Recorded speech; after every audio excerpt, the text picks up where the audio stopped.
சுற்றுலாவா? யோசிக்கவே வேண்டாம். Sri Murugan travel agency 23 கிளைகள், 36 வருட அனுபவம்.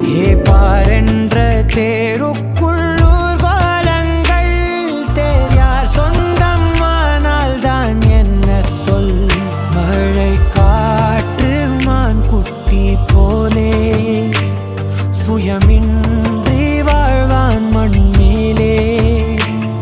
உன்னிலத்தினில் மலரை நீயும் சிறையினில் இடலாம். அதன் இந்த மாதிரி கொண்டாடணும் அப்படிங்கிறது சாதிக்கு எனக்கு முன்னாடியே தெரியும். இங்க இல்ல அந்த ஹோட்டல்ல குடிச்சு அந்த பையன் சரி அவனுக்கு ஏதாச்சும் ஒரு வாய்ப்பு பிள்ளை புகழ் வந்தாலும் அது கூட கடந்தான் என்று அவன் வீரத்தை தந்தாலே நானும் என்றே நிலவிங்கே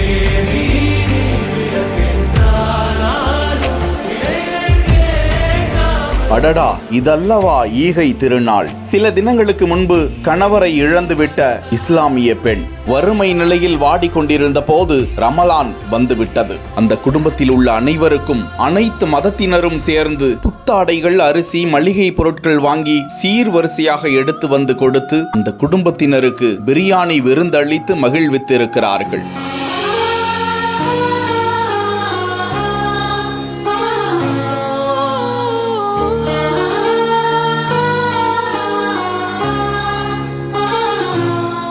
தஞ்சை மாவட்டம் நாஞ்சிக்கோட்டை சாலையில் உள்ள குடியிருப்புகள் காலனியில் ஒரு இஸ்லாமிய குடும்பத்தினர் வசித்து வருகின்றனர். சில தினங்களுக்கு முன்பு அந்த குடும்ப தலைவர் காலமாகிவிட்டாராம். மிகவும் வறுமையான குடும்பம் என்பதால் அந்த குடும்பம் ரமலான் பண்டிகை தினத்தில் இறைவனை வேண்டிக் கொண்டு வீட்டிற்குள் முடங்கி இருந்தார்களாம். இவர்களது நிலைமையை அறிந்து கொண்ட அந்த காலனியில் வசிக்கும் இந்துக்கள், இஸ்லாமிய குடும்பத்தைச் சேர்ந்த பல மதத்தினரும் ஒன்று சேர்ந்து அந்த குடும்பத்தினருக்கு புத்தாடைகள், ஒரு மாதத்திற்கு தேவையான அரிசி, பருப்பு உள்ளிட்ட மளிகை பொருட்களை வாங்கிக் கொண்டு சீர்வரிசையாக எடுத்து வந்து வழங்கினர். இதனை கண்ட அந்த குடும்பத்தில் உள்ள பெண்கள் மகிழ்ச்சியில் ஆனந்த கண்ணீர் வடித்து அந்த மக்களுக்கு கட்டி தழுவி ரமலான் வாழ்த்துக்களை பகிர்ந்து கொண்டு இறைவனுக்கு நன்றி கூறினர். மதங்களை கடந்து மனிதர்கள் ஒன்று சேர்ந்து குடும்பத்தினருக்கு ரமலான் பரிசளித்தது தமிழர்களின் நல்லிணக்கத்தை உணர்த்துவதாக வாழ்த்துக்களை கூறி வருகின்றனர்.